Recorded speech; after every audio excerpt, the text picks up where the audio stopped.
mayroon akong 1, 2, 3, 4, 5, 6, and 7 varieties of jade plants na meron ako. Yung wala ako, yun siguro yung maliliit lang na parang ganito siya, pero yung kulay niya is pink. So, isa-isahin natin. So, although yung pag-aalaga naman sa kanila at yung caring tips is the same lang kasi isang pamilya lang sila. Yun nga lang is iba-iba yung name nila.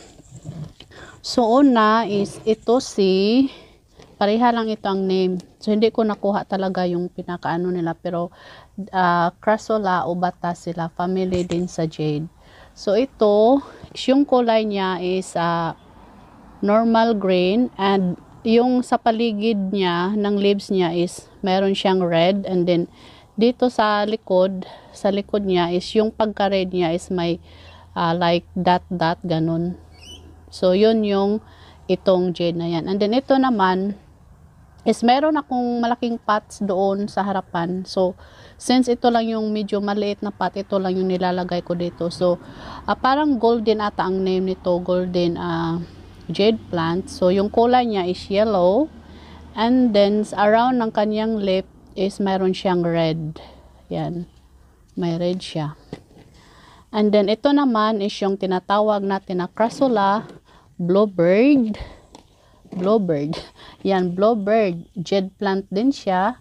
And marami ako nito na ilang pots ata ako meron dito. So, nandun sa kabilang ko shelf. So, ito si Crassula bluebird. Jade plant din. And then, ito naman is jade plant din. Si Crassula undulata or tinatawag natin na crested blue jade. Or crested bluebird. Yan, si bluebird. Kasi iba yung niya, yung leaves niya is parang curly siya. Or parang may ganun. So, kaya siguro tinawag siyang crested bluebird na kakaiba dito sa isa sa bluebird lang na walang crested. So, mas malaki yung dahon niya. Mas malaki yung dahon na medyo curved din. And then, dito sa gilid is may red line. Yan, may red line. So, ang different nila is malaki yung leaves ng ating bluebird. And yung leaves naman ng ating crested bluebird is maliit siya. May red din siya, pero yung dahon niya is parang pa-curve din na maliit lang. So, yun ang kaibahan nila. Halata naman yung kaibahan nila. So, next is ito si Portulacaria. Portulacaria apra or tinatawag sa common name na elephant bush. Ayan.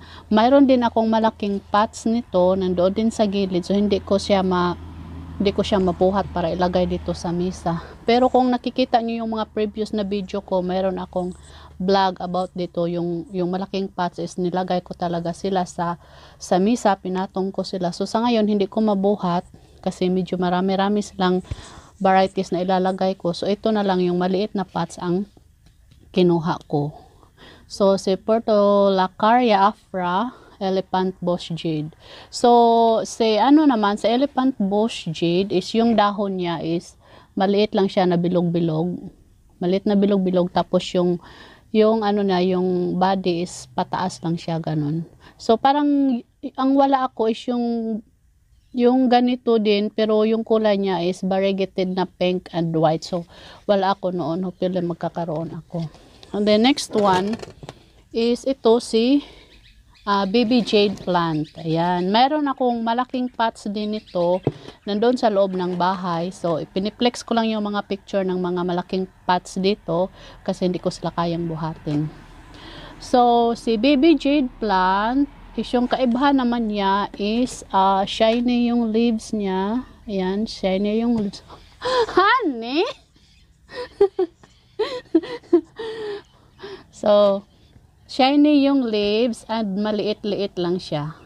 Ito yung isa sa mga favorite na jade plant ko. Kaya yung malaking pots nito is nilagay ko talaga doon sa naka-indoor siya in a bright sunny position kasi yung windows namin is glass naman. So, every morning from 9 to 11 naanuhan siya ng araw, and then sa afternoon naman 3 to 5 natatamaan din siya ng araw. So yan na po. And baka hindi nyo po alam mga kabayan na si Crassula obata, or tinatawag natin na Shrek Air is belong po siya sa jade plant. So ito lang yung maliit na pots ko, pero marami akong jade plant doon. Yung pinaka mother talaga nila nandoon.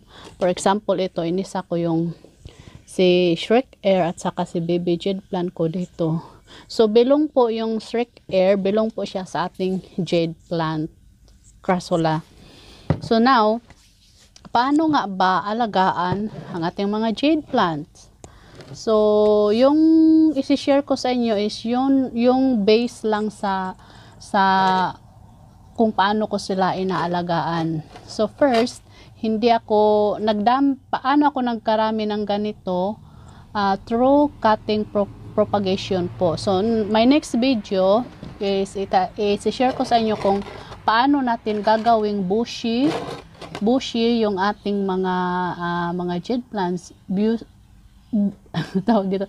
Bushy means kung paano sila lumalago na parang maliit lang siya na puno. So on my next video, abangan nyo po yan. So paano nga ba kasi marami akong nababasa yung lamok.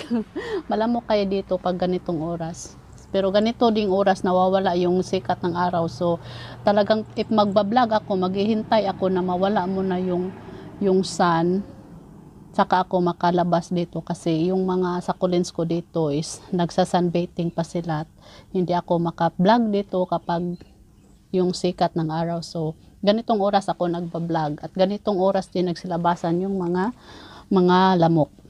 So marami akong nakikita or nababasa tungkol sa mga jade plants nila na hindi ko alam kung bakit nahihirapan sila alagaan si jade plant. Samantalang ako is nilalagay ko lang sila doon sa aking garden, and hinayaan ko lang sila at nagiging healthy naman.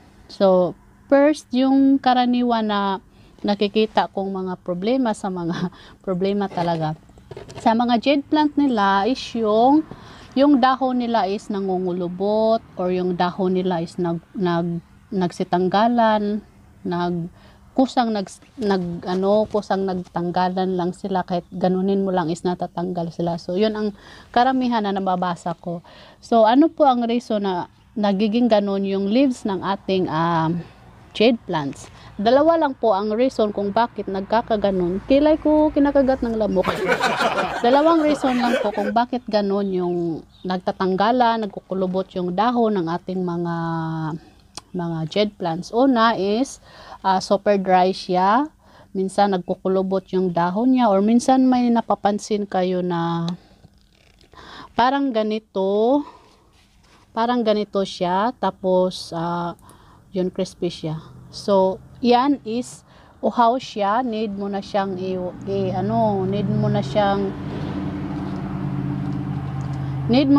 painumin ng tubig. Or second, sobrang basa or overwatered siya. So para malaman nyo kung kailan yung tamang pagdidilig ng iyong jade plants is i-check nyo lang po yung ibabaw ng lupa. Dito i-check nyo lang po kung dry na siya. Yan, kung dry na siya, so that's the time na didiligan nyo. So kung may mga kayo, yung may mga, kasi karamihan sana ko is may schedule sila, kailan sila magdilig, every once a week, every twice a week yun. So wag nyong sundin yung schedule nyo. So i-check nyo lang yung soil ng iyong jade plants. It's either super dry or super wet na ba siya. So yan po kasi yung dalawa sa mga cause kung bakit yung dahon ng iyong jade plant ay nagsitanggalan, nagsilaglagan, or minsan kumukulubot kasi overweight, overwatered, and super dry. So pag napapansin nyo guys na yung yung soil, dapat kasi dyan gaganunin nyo kahit 1 inch lang, kasi minsan umaasa tayo na dry yung pinaka top soil niya, tapos pag ginagano natin sobrang moist pa pala siya. So hindi siya hindi natin siya didiligan. So sa pag naman guys, yung pero yung sa akin, yung mga jade plants ko dito, sinayaan ko lang. Kaya yung pinaka the best na tip na isi-share ko sa inyo is wag nyong masyadong baby yung mga plants nyo, kasi pag masyado nyong bini-baby, masyado din yung nag-e-NRT. Yeah, so yan po ang pinaka the best tip na isi-share ko sa inyo, na wag natin masyadong i-baby ang ating mga succulents and cactus, kasi pag masyado nating bini-baby ay mas lalo silang nag-e-NRT. So isa pang tip mga kabayan, kung paano yung tamang pagdilig ng ating succulents. So for example, ang the best kasi na time ng pagdidilig at best na paraan ng pagdilig ng ating jade plants is yung tinatawag natin na soak and dry. So every time kasi nagdidilig ako, naggagamit ako ng palanggana na maliit or balde na maliit. So nilalagyan ko siya ng tubig, kalahati tubig. Hindi ko kasi maabot yung palanggana. And then ilalagay ko ito sa loob ng batya na may tubig. Tapos isusok lang natin siya. Malalaman nyo kung super dry na yung soil ng iyong jade, kasi once na yung tubig is aabot dito, is makikita nyo yung magbubble siya. Yung soil dito is magbabubbles. So it means po na super dry na po yung yung jade plants nyo. So yun po ang magandang paraan kung paano nyo didiligan yung mga jade plants nyo, through soak and dry. So ibabad natin siya sa batya na may tubig, and then hayaan natin na mag-absorb talaga yung tubig doon sa gitna or pinaka-rows, lalo na pag yung soil nyo is super fast drainer soil. So yun ang gagawin natin. So once na ganito, magaan na nga siya medyo magaan na siya. So time na soak and dry ko na siya. And then malalaman nyo yan pag sobrang busog na siya, kasi pag angat nyo yan is mabibigat siya. So that's the time na ilalagay nyo na siya sa lagayan, and then wait for another week, or i-check nyo uli yung soil niya kung nag-dry na siya. Then that's the time na magsusok and dry na naman tayo. So paano nga ba, mai-share ako sa inyo, paano nga ba papulahin si jade plant. Ayan. So hindi lang po yung sinishare ko sa inyo kung paano natin papulahin si campfire. So lahat po ng succulents, or hindi naman siguro totally lahat, pili lang po sila. So may mga katangian po yan sila na once na mabibilad po sila sa araw is mag-change yung color nila. So itong dalawa na to, ito at saka ito is same lang po sila. Same lang po sila ng mother na pinagkatan ko to crop propagation. And then this one is nakalagay lang po siya sa shaded area, kaya yung leaves niya is parang shiny na green and super healthy. Yan, super healthy po yung super healthy po yun ang ating baby jade plant na nakalagay sa shaded area. And then pag gusto nyo na yung baby jade plant nyo is like magpula siya, so madali lang, ilagay nyo lang siya sa pulsan. So ganyan. So ganito na po yung itsura ng ating baby jade plant na nakapulsan. So nag-red na siya. Ayan. Red po siya and super healthy, shiny. Ayan. Yung nandoon naman sa loob, yung sinabi ko sa inyo kanina nga na naka-indoor is nag-i-start na rin siyang mag-red, kasi yun nga yung kinalalagyan niya is naanuhan siya sa araw, kasi window glass yung window namin. So na anuhan talaga siya ng araw, ng direct sun. So nag-i-start na rin siyang mag-red. So ganyan po yung itsura ng baby jade plant. Maganda po siya tingnan sa ilalim mga kabayan. Yan. Maganda po siya tingnan sa ilalim. And yan. Red na po siya. Ayan. So nakalagay ito sa pulsan. Lahat ng mga succulents ko na pinupulsan ko is isang line lang po talaga sila. So ito po yung stress na baby jade plant, and ito naman yung healthy na baby jade plant na nakalagay lang sa shaded area. So ito naman, yung naano ko kanina is ano siya, yung kulay niya is yellow. Yan, yellow yung kulay niya. Yan. Yellow. So pag once na ilalagay ko to sa pulsan is mas lalo siyang mayroon kasi ako doon sa garden na sa ground kasi mas lalo siyang nag-yellow. Parang gold kasi yung ano nito eh. Tapos yung sa paligid ng dahon niya, is may red. Ayan. Red or pink. Red or pink ba? Ayan. So, nakalagay din to sa pulsan. Wala akong ano nito eh. Wala akong red. Pero hindi siya ito. Kasi iba ito. And then iba din ito. So, yan po. So, next vlog mga kabayan is abangan nyo po kung paano natin paano ba ang tamang cutting propagation ng ating jade plant na yung ano niya is magiging bushy talaga siya. So, yung nasa loob ko is maganda siya tingnan mga kabayan. Yung mother nito is medyo malaki yung pots niya. Yun ang lagi kong pinagpugutan every time na magka-cutting propagation ako, kaya yun parang naging bushy na siya, bushy tree, ganun. So, next video ipapakita ko sa iyo kasi pag nagka-cutting propagation kayo ng jade plant is dapat sa tamang sanga ba? Tamang sanga kayo magka-cut, hindi yung basta-basta saan na lang kayo magka-cut. So, may tamang paraan yan. So, abangan nyo po sa aking next video kung paano ang tamang pag-cutting propagation ng ating jade plant. So, ito siya din. Meron din ako nito sa loob ng bahay. Itong ating crested na bluebird, crested bluebird jade plant. Meron din ako nito sa loob ng bahay. So, yung kulay niya is super green na parang ganito, super green siya and super shiny talaga. So, yun ang resulta ng ating crested bluebird na nakalagay sa indoor. So, yung kulay niya is shiny and super green. So, piplex ko dito yung picture. Ayan, ganyan siya. So, ito naman is ano din siya sa sun, pero hindi siya totally full sun. Parang ano lang siya, parang 3 to 4 hours lang siya naka-full sun. So, yung kulay niya is medyo pale siya ng konti, medyo yellow, pero yung dito sa gilid is mayroon siyang, sa gilid ng leaves is mayroon siyang red na line, tapos yung hindi po yan hindi yan madididbol. Yan po talaga ang resulta ng ating crested bluebird na jade plant once na siya ng araw, once na direct sun siya.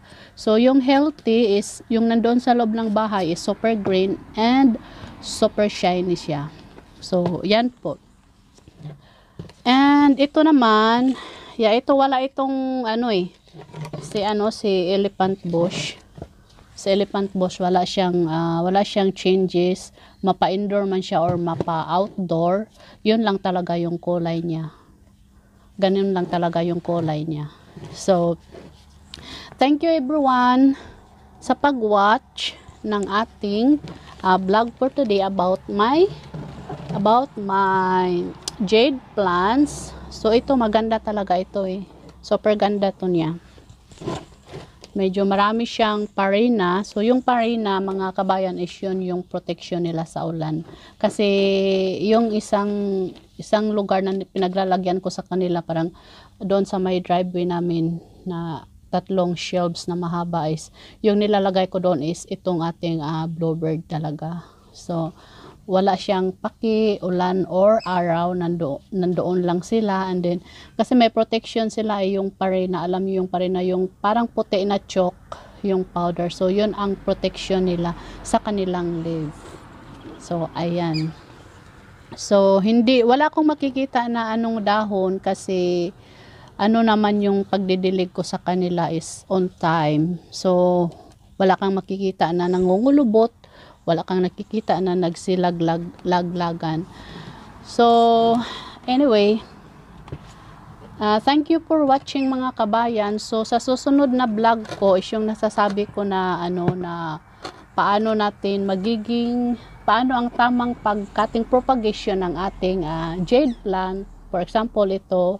So may tamang paraan 'yan at may tamang area kung saan natin siya ika-cut para once na pinag-cut natin, yung pinagkatingan niya is may